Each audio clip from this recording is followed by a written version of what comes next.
ನಾವು ಘೋಷಿಸಿದ ಪಂಚ ಗ್ಯಾರಂಟಿಗಳು ನಮಗೆ ವೋಟ್ ಆಗಿ ಪರಿಣಾಮ ಬೀರಲಿಲ್ಲ. ಆದ್ರಿಂದ ಕೆಲವು ಗ್ಯಾರಂಟಿಗಳನ್ನ ಬಂದ್ ಮಾಡಬೇಕಾದಂತ ತುರ್ತಿದೆ. ವಾಲ್ಮೀಕಿ ನಿಗಮದ 100 ಕೋಟಿ ಹಗರಣ ನೀವು ಈಗಾಗಲೇ ನೋಡ್ತಾ ಇದ್ದೀರಿ. ಕೆದಕಿದ ಹಾಗೆ ಅದು ಹೊಸ ಬಿಲಗಳು ಓಪನ್ ಆಗ್ತಾ ಇದೆ. ಕಾನೂನು ವ್ಯವಸ್ಥೆಯಂತೂ ಹೇಳ ಹೆಸರಿಲ್ಲದೆ ಕುಸಿದು ಬಿದ್ದಿದೆ. ನೇಹನ ಪ್ರಕರಣ ಎಲ್ಲಿಗೋಯ್ತು? ಅಂಜಲಿ ಪ್ರಕರಣ ಎಲ್ಲಿಗೋಯ್ತು? ಯಾವುದು ಈಗ ಕಾಣ್ತಾ ಇಲ್ಲ. ಪ್ರಜ್ವಲ್ ಪ್ರಕರಣ ಅಂತೂ ಏನಾಗ್ತಾ ಇದೆ ಅಂತಲೇ ಗೊತ್ತಾಗ್ತಾ ಇಲ್ಲ. ಕೇವಲ ಎಲೆಕ್ಷನ್ ಆಗಿ ಅದರ ಫಲಿತಾಂಶ ಬಂದು ತಿಂಗಳವೂ ಆಗಿಲ್ಲ. ವಾರ 10 ದಿನಗಳಲ್ಲೇ ನಿಮ್ಮ ನಿಜ ಬಣ್ಣದಲ್ಲಿ ಕುಡಿಲಿಕ್ಕೆ ಆರಂಭಿಸಿದ್ರಿ.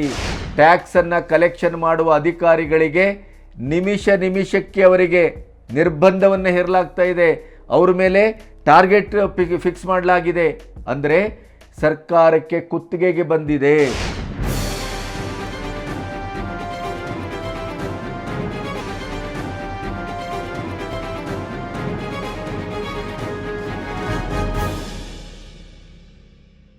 ನಮಸ್ತೆ, ಬಿ ಗಣಪತಿ ನ್ಯೂಸ್ ಚಾನಲ್ಗೆ ಸ್ವಾಗತ. ಕೊನೆಗೂ ಸರ್ಕಾರದ ಅಸಲೀತನ ಬಯಲಾಗಿದೆ. ಕೇವಲ ಮತ ಬ್ಯಾಂಕಿನ ರಾಜಕಾರಣಕ್ಕಾಗಿ ಗ್ಯಾರಂಟಿಗಳನ್ನು ಘೋಷಿಸಿದ್ದು. ಗ್ಯಾರಂಟಿ ಅನ್ನುವುದು ಸಾಮಾಜಿಕವಾದಂಥ ಸಾಮಾನ್ಯರ, ಕೆಳವರ್ಗದ, ತಳ ಸಮುದಾಯದ ಅಥವಾ ಬಡತನದ ರೇಖೆಗಿಂತ ಕಡಿಮೆ ಅಥವಾ ಕೆಳಗೆ ಇರುವ ಒಂದು ಸಾಮಾನ್ಯ ಜನರ ಬದುಕಿನ ಹಸನುವಿಕೆಗಾಗಿ ಅಲ್ಲ. ಅದು ಕೇವಲ ಒಂದು ತುಟಿಗೆ ತುಪ್ಪ ಒರೆಸುವ ಒಂದು ನಾಟಕ ತಂತ್ರ.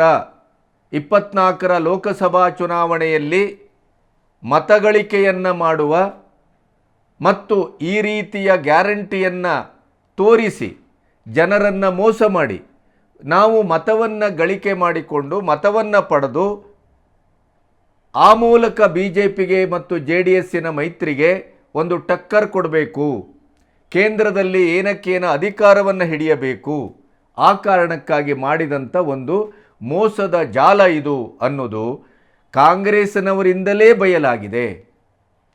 ಎಲೆಕ್ಷನ್ ಆದ ತಕ್ಷಣ ಏನು ಹೇಳಿದರು?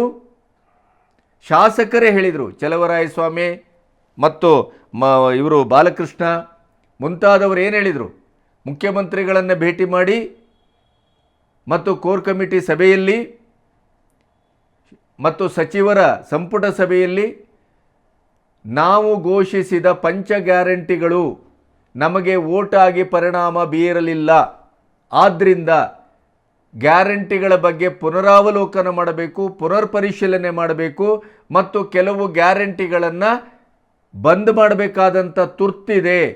ಯಾಕೆಂತಂದರೆ ಯಾವುದೇ ಶಾಸಕರಿಗೂ ಅನುದಾನ ಸಿಗ್ತಾ ಇಲ್ಲ, ಅಭಿವೃದ್ಧಿ ಅನ್ನೋದು ಶೂನ್ಯವಾಗಿದೆ, ಕ್ಷೇತ್ರದಲ್ಲಿ ಮುಖವನ್ನು ತೋರಿಸಲಿಕ್ಕಾಗ್ತಾ ಇಲ್ಲ ಅನ್ನುವಂಥ ಒಂದು ಆಸ್ಫೋಟಕ ಪ್ರತಿಪಕ್ಷಗಳು JDSೋ BJPಯೋ ಅದು ಮಾತಾಡೋದು ಬೇರೆ. ಆದರೆ ಪಕ್ಷದ ಒಳಗಿನ ಶಾಸಕರೇ ತೀವ್ರ ಅಸಮಾಧಾನವನ್ನು ತೋರಿಸಿದರು. ರಿಸಲ್ಟ್ ಬಂದ 2ನೇ ದಿನವೇ ಈ ಒಂದು ತಕರಾರು ಶುರುವಾಗಿತ್ತು. ಆವಾಗಲೇ ಇವರ ಗ್ಯಾರಂಟಿಯ ಬಣ್ಣ ಒಂದೊಂದಾಗಿ ಬಯಲಾಗ್ತಾ ಇತ್ತು. ಇನ್ನು ಗ್ಯಾರಂಟಿ ಘೋಷಿಸಿದಾಗ ಎಲ್ಲವೂ ಸರಿಯಿತ್ತೇ? ಇಲ್ಲ. ಆಗಲೂ ಕೂಡ ಶಾಸಕರ ಅಸಮಾಧಾನ ಕೇಳ್ತಾ ಇತ್ತು, ಅಭಿವೃದ್ಧಿ ಆಗ್ತಾ ಇಲ್ಲ ಅಂತ ಕೇಳ್ತಾ ಇತ್ತು, ಯಾವುದಕ್ಕೂ ಹಣಕಾಸು ಸಿಗ್ತಾ ಇಲ್ಲ ಅಂತ ಕೇಳ್ತಾ ಇತ್ತು. ಆರ್ಥಿಕ ಸಲಹೆಗಾರ ಬಸವರಾಜ ರಾಯರೆಡ್ಡಿಯವರು ನೀವು ಏಕಾಏಕಿ ಗ್ಯಾರಂಟಿಯನ್ನು ಚಾಲ್ತಿಗೆ ತಂದರೆ ಸರ್ಕಾರದ ಮೇಲೆ ನೀವು ನಿರೀಕ್ಷೆ ಮಾಡದ ರೀತಿಯಲ್ಲಿ, ಇನ್ನಿಲ್ಲದ ರೀತಿಯಲ್ಲಿ ಆರ್ಥಿಕ ಹೊರೆ ಬೀಳುತ್ತೆ, ಜಾಗ್ರತೆ ಅಂತ ಹೇಳಿದರು. ಆರ್ಥಿಕ ಇಲಾಖೆ ಕೂಡ ಹೇಳಿದರು ಇದಕ್ಕೆ ಏನಾದರೂ ಕಂಡೀಷನ್ ಹಾಕಿ ಬಿಡುಗಡೆ ಮಾಡಿ, ಇಲ್ಲದೇ ಇದ್ದರೆ ಇದು ಮುಂದಿನ ದಿನಗಳಲ್ಲಿ ಆರ್ಥಿಕವಾದಂಥ ಸಂಕಟಕ್ಕೆ ಸರ್ಕಾರ ಸಿಲುಕುವ ಎಲ್ಲ ಲಕ್ಷಣ ಕಾಣ್ತಾ ಇದೆ ಅಂತ ಹೇಳಿದರು. ಇದು ಯಾವುದಕ್ಕೂ ಕೇರ್ ಮಾಡದ ಸರ್ಕಾರ OBCಯ ಮೀಸಲಾತಿಗೂ ಕೈ ಹಾಕಿ, SC/ST ಮೀಸಲಾತಿಗೂ ಕೈ ಹಾಕಿ, ಆಮೇಲೆ ವಾಲ್ಮೀಕಿ ನಿಗಮದ 100 ಕೋಟಿ ಹಗರಣ ನೀವು ಈಗಾಗಲೇ ನೋಡ್ತಾ ಇದ್ದೀರಿ. ಕೆದಕಿದ ಹಾಗೆ ಅದು ಹೊಸ ಬಿಲಗಳು ಓಪನ್ ಆಗ್ತಾ ಇದೆ. ಎಲ್ಲೆಲ್ಲಿಂದ ಅಂತಂದರೆ ಅದು ಮುಖ್ಯಮಂತ್ರಿ ಕುರ್ಚಿಯವರೆಗೂ ಬಂದು ನಿಂತಿದೆ. ಆದರೆ ಈಗೇನಾಯಿತು, ದರ್ಶನ್ ಪ್ರಕರಣ ಉಜ್ವಲವಾಗಿ ಕಾಣಿಸಿಕೊಂಡದ್ರಿಂದ ಈಗ ನಿಗಮದ ಈ ಬಹುಕೋಟಿ ಹಗರಣ ಎಲ್ಲೋ ಒಂದು ಕಡೆ ಚಾಲ್ತಿಯಲ್ಲಿ ಮುಂಚೂಣಿಯಲ್ಲಿ ಕಾಣ್ತಾ ಇಲ್ಲ. ಅದರ ಮಧ್ಯೆ ಅಭಿವೃದ್ಧಿ ಇಲ್ಲ, ಸರ್ಕಾರದ ಎಲ್ಲ ನಿಷ್ಕ್ರಿಯವಾಗಿದೆ, ಕಾನೂನು ವ್ಯವಸ್ಥೆಯಂತೂ ಹೇಳ ಹೆಸರಿಲ್ಲದೆ ಕುಸಿದು ಬಿದ್ದಿದೆ. ನೇಹನ ಪ್ರಕರಣ ಎಲ್ಲಿಗೋಯ್ತು, ಅಂಜಲಿ ಪ್ರಕರಣ ಎಲ್ಲಿಗೋಯ್ತು, ಯಾವುದು ಈಗ ಕಾಣ್ತಾ ಇಲ್ಲ. ಪ್ರಜ್ವಲ್ ಪ್ರಕರಣ ಅಂತೂ ಏನಾಗ್ತಾ ಇದೆ ಅಂತಲೇ ಗೊತ್ತಾಗ್ತಾ ಇಲ್ಲ. ಅದರ ಮಧ್ಯೆ ಏನಕ್ಕೇನ 4 ತಿಂಗಳ ಹಿಂದೆ ಮಾನಸಿಕ ಅಸ್ವಸ್ಥತೆ 53 ಕೇಸುಗಳ ಬೇರೆ ಬೇರೆಯವರ ಮೇಲೆ ಹಾಕಿದ್ದಾರೆ. ಕಾಂಗ್ರೆಸ್ನವರ ಮೇಲೂ 15-18 ಜನ ಇದ್ದಾರೆ.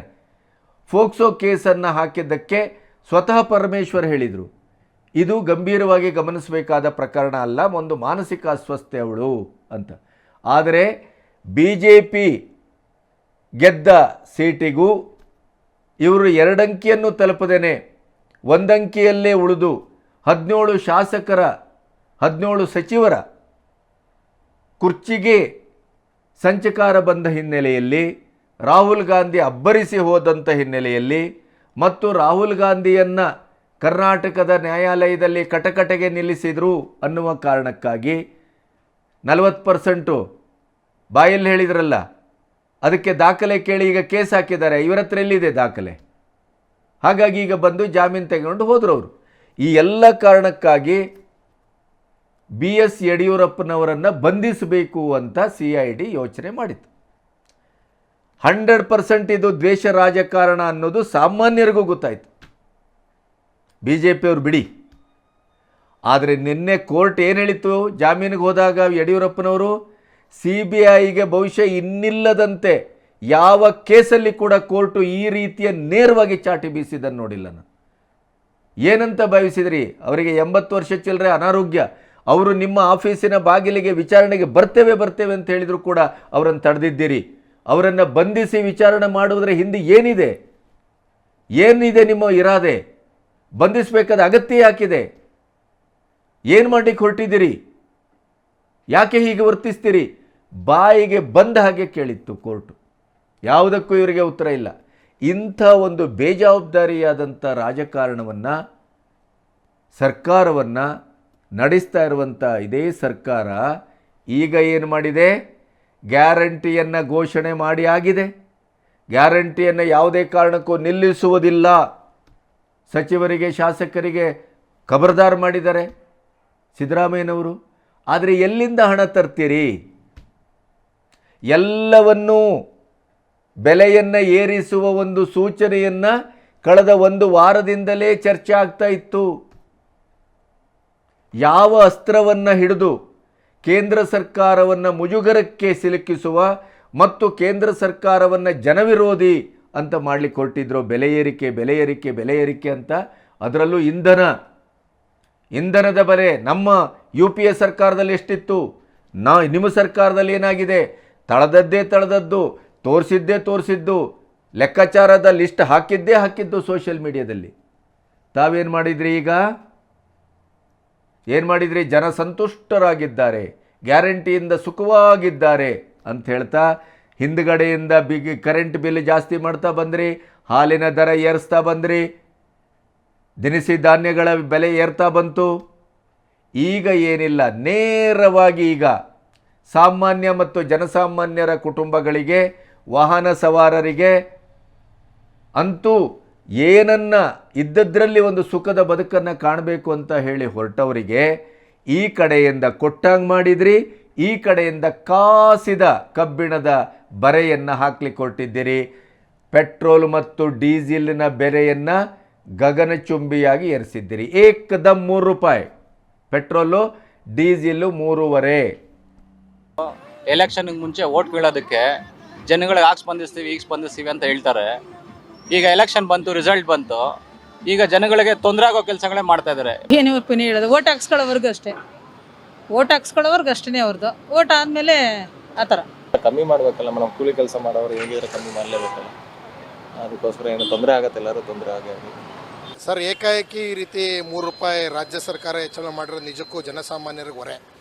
ಮೊದಲಿಂದಲೂ ಎಲ್ರಿಗೂ ಎಲ್ಲೋ ಒಂದು ಕಡೆ ಆತಂಕ ಇತ್ತು, ಏನು ಚುನಾವಣೆ ಮುಗಿದ ನಂತರ ಈ ಥರದ್ದು ಏನಾದ್ರು ಒಂದಿಷ್ಟು ಆಗ್ಬೋದು ಅಂತ. ಕಾರಣ ಇಷ್ಟೇ, ಏನು ಫ್ರೀ ಬೀಸ್ ಅನ್ನೋದು ಕೊಡ್ತಿದ್ದಾರೆ, ಅದು ರಾಜ್ಯದ ಬೊಕ್ಕಸೆಗೆ ಹೊರೆ ಅನ್ನೋದು ಎಲ್ಲ ಎಕನಾಮಿಸ್ಟಿಂದ ಹಿಡಿದು ಜನಸಾಮಾನ್ಯದ ಪ್ರಜ್ಞಾವಂತ ಪ್ರತಿಯೊಬ್ಬ ನಾಗರಿಕರು ಹೇಳ್ತಿದ್ರು. ಅದರದ್ದು ಪರಿಣಾಮ ಈಗ ನಮಗೆ ಕಾಣ್ತಿದೆ. ಚುನಾವಣೆ ಮುಗಿತಿದ್ದಂಗೆ ₹3 ರೈಸ್ ಮಾಡಿದ್ದಾರೆ ರಾಜ್ಯ ಸರ್ಕಾರದವರು. ಮತ್ತು ಬಡ ಕಾರ್ಮಿಕರಿಗೆ ಭಾಳ ತೊಂದರೆ ಆಯ್ತದೆ. ನಾವು ಗಾರೆ ಕೆಲಸಕ್ಕೆ ಹೋಗೋದು, ನಮಗೆ ದಿನಕ್ಕೆ ₹100 ಪೆಟ್ರೋಲ್ ಹೋಗಂದ್ರೆ ತಿರ್ಗಾ ₹100 ಹಾಕಬೇಕು. ಇದರಿಂದ ನಮ್ಗೆ ಭಾಳ ತೊಂದರೆ ಆಯ್ತಿದೆ. ಇದು ಕಡಿಮೆ ಮಾಡಬೇಕು, ₹3 ಕಡಿಮೆ ಮಾಡಬೇಕು, ಇನ್ನೂ ₹10 ಸೇರ್ಸಕ್ಕೆ ಕಡಿಮೆ ಮಾಡಬೇಕು ಪೆಟ್ರೋಲ್ ದರ. ಏನು ಹೇಳ್ತೀರಿ ಈಗ? ಜನಸಾಮಾನ್ಯರು ಬಿಟ್ಟಿ ಭಾಗ್ಯಕ್ಕೆ ಬಾಯಿ ಬಿಟ್ಟು ಓಟು ಗುದ್ದದವರು ಈಗೇನು ಹೇಳ್ತೀರಿ? ಬುದ್ಧಿಜೀವಿಗಳೇನು ಹೇಳ್ತಾರೆ? ಎಡಪಂಥೀಯರು ಏನು ಹೇಳ್ತಾರೆ? ಕಾಂಗ್ರೆಸ್ಸಿನ ಈ ಬಿಟ್ಟಿ ಭಾಗ್ಯವನ್ನು ಇನ್ನಿಲ್ಲದಂತೆ ಉಗೆ ಉಗೆ ಅಂತ ಹೇಳ್ತಾ ಇದ್ದಂಥ ಚಿಂತಕರ ಚಾವಡಿ ಏನು ಹೇಳ್ತಾ ಇದೆ ಈಗ? ಸಾಮಾನ್ಯರ ಬದುಕು ಬೀದಿಗೆ ಬಂದು ನಿಂತಿದೆ. ಯಾಕೆ ಅಂತಂದರೆ ಇವತ್ತು ಒಬ್ಬ ಸಾಮಾನ್ಯನ ಮನೆಯಲ್ಲೂ 2-3 ಬೈಕ್ಗಳಿರ್ತವೆ. ಒಬ್ಬ ಸಾಮಾನ್ಯನ ಮನೆಯಲ್ಲೂ 1 ಬೈಕು 1 ಕಾರಂತೂ ಕನಿಷ್ಠ ಮಟ್ಟದಲ್ಲಿರುತ್ತೆ. ಪ್ರತಿದಿನ ಆಫೀಸಿಗೆ ಹೋಗುವವರು ವಾಹನದಲ್ಲಿ ಹೋಗಬೇಕು. ಅವರಿಗೆ ನೇರವಾಗಿ ಬರೆ ಇದು. ಆಮೇಲೆ ಇದರ ಪಾರ್ಶ್ವ ಪರಿಣಾಮ ಏನು? ದಿನಸಿಗಳು, ತರಕಾರಿಗಳು, ಹೂವು ಹಣ್ಣುಗಳು ಪ್ರತಿ ಒಂದರ ಬೆಲೆ ಜಾಸ್ತಿ ಆಗುತ್ತೆ. ಇಂಧನದ ಬೆಲೆ ಜಾಸ್ತಿ ಆದ ತಕ್ಷಣ ಕೇಂದ್ರ ಸರ್ಕಾರ 10 ವರ್ಷದ ಆಡಳಿತದಲ್ಲಿ ಕೊನೆಯ ಚರಣದಲ್ಲಿ ಇಂಧನದ ಬೆಲೆಯನ್ನು ಏರಿಸಿತು. ಅದಕ್ಕೆ ಸಕಾರಣವಿದೆ. ಅಂತಾರಾಷ್ಟ್ರೀಯ ಮಟ್ಟದ ಲೇವಾದೇವಿಗಳು, ಕಚ್ಚಾ ತೈಲದ ಬೆಲೆಯ ಏರಿಳಿತ, ಇನ್ನು ಅಂತಾರಾಷ್ಟ್ರೀಯ ಮಟ್ಟದಲ್ಲಿ ಯುದ್ಧದ ಬಿಸಿ, ಇವೆಲ್ಲವೂ ಕಾರಣ ಇದೆ. ಅದರ ಜೊತೆಗೆ ಇನ್ಫ್ರಾಸ್ಟ್ರಕ್ಚರು 10 ವರ್ಷದಲ್ಲಿ ಭಾರತದಲ್ಲಿ ಆದಂಥ ಅಭಿವೃದ್ಧಿಶೀಲ ಬೆಳವಣಿಗೆ, ಇನ್ಫ್ರಾಸ್ಟ್ರಕ್ಚರಿನ ಅಭಿವೃದ್ಧಿ, ಎಷ್ಟೆಲ್ಲ ಕೆಲಸಗಳಾಗಿದ್ದಾವೆ. ಇವೆಲ್ಲದನ್ನು ಸಮತೂಗಿಸಲಿಕ್ಕೆ ಕೇಂದ್ರ ಸರ್ಕಾರ ಇಂಧನದ ಬೆಲೆಯನ್ನು ಏರಿಸಿತ್ತು. ಅದಕ್ಕೊಂದು ತರ್ಕ ಇತ್ತು, ಅದಕ್ಕೊಂದು ಸಮಜಾಯಿಸಿ ಇತ್ತು. ಅದಕ್ಕಾಗಿಯೇ ಈ ಸರಿ ಜನ, ನೀವು BJP ಸ್ವತಂತ್ರವಾಗಿ ಬಹುಮತಕ್ಕೆ ಬರದೇ ಇರಬಹುದು, 67 ಸೀಟಿನ ಕೊರತೆ ಆಗಿರಬಹುದು, ಆದರೆ ವೋಟ್ ಶೇರಿಂಗು ಕಳೆದ 2014ರಿಂದ ಇಲ್ಲಿಯವರೆಗಿನ ಎಲೆಕ್ಷನ್ಗಿಂತ 3-4% ವೋಟ್ ಶೇರಿಂಗ್ ಜಾಸ್ತಿ ಆಗಿದೆ. ಇದರ ಅರ್ಥ ಏನು? ಜನ ಕೇಂದ್ರ ಸರ್ಕಾರದ ಅಭಿವೃದ್ಧಿಶೀಲವಾದಂಥ ಆಡಳಿತಕ್ಕೆ ಬೆಂಬಲವನ್ನು ಸೂಚಿಸಿದ್ದಾರೆ. ಕೇಂದ್ರ ಸರ್ಕಾರವೇ, ಅದರಲ್ಲೂ BJPಯ ಹಿರಿಯ ನಾಯಕತ್ವದಲ್ಲಿ ಕೆಲವು ಎಡಬಿಡಂಗಿತನಗಳು, ಕೆಲವು ದರ್ಪ ದಾಷ್ಟ್ಯ, ಇದರಿಂದ ಪರಿಣಾಮವಾಗಿ ಈ ಸರಿ BJP ತನ್ನ ಬಹುಮತಕ್ಕೆ ಬರುವಲ್ಲಿ ತೊಂದರೆ ಆದರೂ NDA ಬಹುಮತವನ್ನು ಪಡ್ಕೊಳ್ತು. ಈ ಎಲ್ಲ ತರ್ಕದ ಹಿನ್ನೆಲೆಯಲ್ಲಿ ನೋಡಿದಾಗ ನೀವು ಟ್ರಂಪ್ ಕಾರ್ಡಾಗಿ ಬಳಸಿದ್ರಿ. ಬೆಲೆ ಏರಿಕೆ, ಅದರಲ್ಲೂ ಇಂಧನ. ಕೇವಲ ಎಲೆಕ್ಷನ್ ಆಗಿ ಅದರ ಫಲಿತಾಂಶ ಬಂದು ತಿಂಗಳವೂ ಆಗಿಲ್ಲ, ವಾರ 10 ದಿನಗಳಲ್ಲೇ ನಿಮ್ಮ ನಿಜ ಬಣ್ಣದಲ್ಲಿ ಕುಡಿಲಿಕ್ಕೆ ಆರಂಭಿಸಿದ್ರಿ. ಈಗ ಯಾವ ನೈತಿಕತೆಯಲ್ಲಿ ಜನರ ಮುಂದೆ ಬಂದು ಉತ್ತರ ಕೊಡ್ತೀರಿ? ಹೇಳಿದರೆ ಅಲ್ಲಿ ನೀವು ಹೇಳ್ತೀರಿ ಸೇಲ್ಸ್ ಟ್ಯಾಕ್ಸ್ ಜಾಸ್ತಿ ಆಗಿದೆ. ಇಲ್ಲಿವರೆಗೆ ಜಾಸ್ತಿ ಆಗಿರಲಿಲ್ವಾ? ಕೇಂದ್ರ ಸರ್ಕಾರ ಏನು ಸುಖಾಸುಮ್ಮನೆ ಜಾಸ್ತಿ ಮಾಡುತ್ತಾ? ಕೇಂದ್ರ ಸರ್ಕಾರದ ವಿರುದ್ಧ ಇದೇ ನೀವು ಸಿದ್ದರಾಮಯ್ಯನಿಂದ ರಾಹುಲ್ ಗಾಂಧಿಯವರೆಗೆ ಬೆಲೆ ಏರಿಕೆ, ಇಂಧನ ಏರಿಕೆ ಅಂತ ಟ್ರಂಪ್ ಕಾರ್ಡ್ ಆಗಿ ಬಳಸಿದ್ರಿ, ಪ್ರತಿಭಟಿಸಿದ್ರಿ, ದೇಶಾದ್ಯಂತ ಪ್ರತಿಭಟಿಸಿದ್ರಿ. ಈಗ ಯಾರ ವಿರುದ್ಧ ಯಾರು ಪ್ರತಿಭಟಿಸಬೇಕು? ನಿಮ್ಮ ಬಿಟ್ಟಿ ಭಾಗ್ಯದಿಂದ ನೀವು ಕೊಟ್ಟದ್ದೇನು? ಈಗ ಜನರಿಗೆ ಹಾಕ್ತಾ ಇರುವಂಥ ಬರೆ ಏನು? ಹೊಟ್ಟೆಗೆ ₹3, ₹3.5. ಇದಕ್ಕೆ ಯಾರು ಉತ್ತರ ಕೊಡಬೇಕು? ಇದೇ ಸಂದರ್ಭದಲ್ಲಿ ಮುದ್ದೇಬಿಹಾಳದ ಶಾಸಕರು ಏನು ಹೇಳ್ತಾರೆ? ಅವರು ಹೇಳ್ತಾರೆ, ನಾವು ಇದೇ ರೀತಿಯ ಅಭಿವೃದ್ಧಿ ರಾಜಕೀಯದಿಂದ ಹಿಂದುಳಿದ್ರೆ, ಅಪ್ಪಾಜಿ ನಾಡಗೌಡರು ನೀವು ಅನುದಾನವನ್ನು ಕೊಡದೇ ಇದ್ದರೆ, ನಾವು ಕ್ಷೇತ್ರದ ಜನತೆಗೆ ಮುಖ ತೋರಿಸುವ ಪರಿಸ್ಥಿತಿ ಇಲ್ಲದೇ ಇರುವಂಥ ಈ ದಾರುಣ ಸ್ಥಿತಿ ಇದೇ ಥರ ಮುಂದುವರೆದರೆ ನಮಗೆ ಶಾಸಕತ್ವವೂ ಬೇಡ, ಶಾಸಕತ್ವವೂ ಬೇಡ, ನಾವು ತ್ಯಾಗ ಮಾಡ್ತೇವೆ ಅನ್ನುವ ಮಾತನ್ನು ಹೇಳಿದ್ದಾರೆ. ಇದರ ಅರ್ಥ ಏನು? ಕೇವಲ ಅಧಿಕಾರಕ್ಕಾಗಿ ಅಲ್ಪಸಂಖ್ಯಾತರ ಓಲೈಕೆ, ಇಲ್ಲ ಸಲ್ಲದಷ್ಟು ಅವರಿಗೆ ಹಣಕಾಸನ್ನು ಕೊಡುವಿಕೆ, ಒಂದು ಲಾಜಿಕ್ ಇಲ್ಲ, ತರ್ಕ ಇಲ್ಲ. 14-15ನೇ ಬಾರಿ ನಾನು ಬಜೆಟ್ ಮಂಡಿಸಿದ್ದೇನೆ ಅನ್ನುವಂಥ ಮುಖ್ಯಮಂತ್ರಿಗಳ ಮಾತು ಬೇರೆ. ಆದರೆ ರಾಜ್ಯದ ಆರ್ಥಿಕ ಸ್ಥಿತಿ ಯಾವ ಮಟ್ಟಕ್ಕೆ ಬಂದಿದೆ ಅಂದರೆ, ಟ್ಯಾಕ್ಸನ್ನು ಕಲೆಕ್ಷನ್ ಮಾಡುವ ಅಧಿಕಾರಿಗಳಿಗೆ ನಿಮಿಷಕ್ಕೆ ಅವರಿಗೆ ನಿರ್ಬಂಧವನ್ನು ಹೇರಲಾಗ್ತಾ ಇದೆ, ಅವ್ರ ಮೇಲೆ ಟಾರ್ಗೆಟ್ ಫಿಕ್ಸ್ ಮಾಡಲಾಗಿದೆ. ಅಂದರೆ ಸರ್ಕಾರಕ್ಕೆ ಕುತ್ತಿಗೆಗೆ ಬಂದಿದೆ, ಆರ್ಥಿಕ ಪರಿಸ್ಥಿತಿ ಸರ್ಕಾರಕ್ಕೆ ಕುತ್ತಿಗೆಗೆ ಬಂದಿದೆ. ಈ ಪರಿಸ್ಥಿತಿಯಲ್ಲೂ ಪಂಚರಾಜ್ಯ ಚುನಾವಣೆಗೆ ತೆಲಂಗಾಣಕ್ಕೆ ಇಡೀ ಸಂಪುಟ ಹೋಯಿತು, ಹಣಕಾಸು ಹೋಯಿತು. ವಾಲ್ಮೀಕಿ ನಿಗಮದಿಂದ ಲೂಟಿ ಮಾಡಿದ ಹಣವೂ ಅಲ್ಲಿಗೆ ಹೋಯಿತು. ಆಮೇಲೆ ಈ ಚುನಾವಣೆಗೆ ಇದ್ದಬದ್ದ ಎಲ್ಲ ಮೂಲಗಳಿಂದಲೂ ಬಳಸಲಾಗಿದೆ. ಈಗ ಖಜಾನೆ ಖಾಲಿಯಾಗಿದೆ. ಈಗ ಮುಂದೇನು? ಇನ್ನೊಂದು ಅಸ್ತ್ರ ಅಂದರೆ ಎಲ್ಲೆಲ್ಲಿ ದುಡ್ಡನ್ನು ಕಲೆಕ್ಟ್ ಮಾಡಲಿಕ್ಕಾಗತ್ತೆ ಅದೆಲ್ಲವನ್ನೂ ಮಾಡುವ ಸಿದ್ಧತೆ ನಡೀತಾ ಇದೆ. ರೋಡಲ್ಲಿ ನಿಲ್ಲಿಸುವ ಕಾರಿಗೆ ಚಾರ್ಜ್ ಹಾಕಲಾಗತ್ತೆ ಅಂತ ಹೇಳಿ ಬರ್ತಾ ಇದೆ. ಕಸ ವಿಲೇವಾರಿ, ಪ್ರತಿ ಮನೆಗೂ ಕಸವನ್ನು ಕಲೆಕ್ಟ್ ಮಾಡೋದಕ್ಕೆ ಅದಕ್ಕೂ ಕೂಡ ಹಣವನ್ನು ನಿಗದಿ ಮಾಡಲಿಕ್ಕೆ ಶುರು ಮಾಡ್ತೇವೆ. 100-200 ರೂಪಾಯಿ ಹಾಕ್ಬೋದು. ಅಂದರೆ ಎಲ್ಲೆಲ್ಲಿ ಸಾಧ್ಯವೋ ಅಲ್ಲಿಂದ ಎಲ್ಲ ಹಣ ಬಾಚುವ ಕೆಲಸ. ಕೊನೆಗೆ ಬಾಯಲ್ಲೇನು? ಗ್ಯಾರಂಟಿ, ನಿನಗೂ ಫ್ರೀ, ಅವನಿಗೂ ಫ್ರೀ, ಮತ್ತೊಬ್ಬನಿಗೂ ಫ್ರೀ. ಈ ಫ್ರೀ ಫ್ರೀ ಫ್ರೀ ಅನ್ನೋದು ಎಲ್ಲಿಗೆ ಬಂದು ನಿಂತಿತ್ತು ಅಂತಂದರೆ, ಜನಸಾಮಾನ್ಯರು ಕಾದ ಕಬ್ಬಿಣದ ಕಾವಲಿಯ ಮೇಲೆ ಕೂತು ಬದುಕುವಂಥ ಪರಿಸ್ಥಿತಿ. ಇದು ಈಗ BJP ಮತ್ತು JDSಗೆ ಬ್ರಹ್ಮಾಸ್ತ್ರ.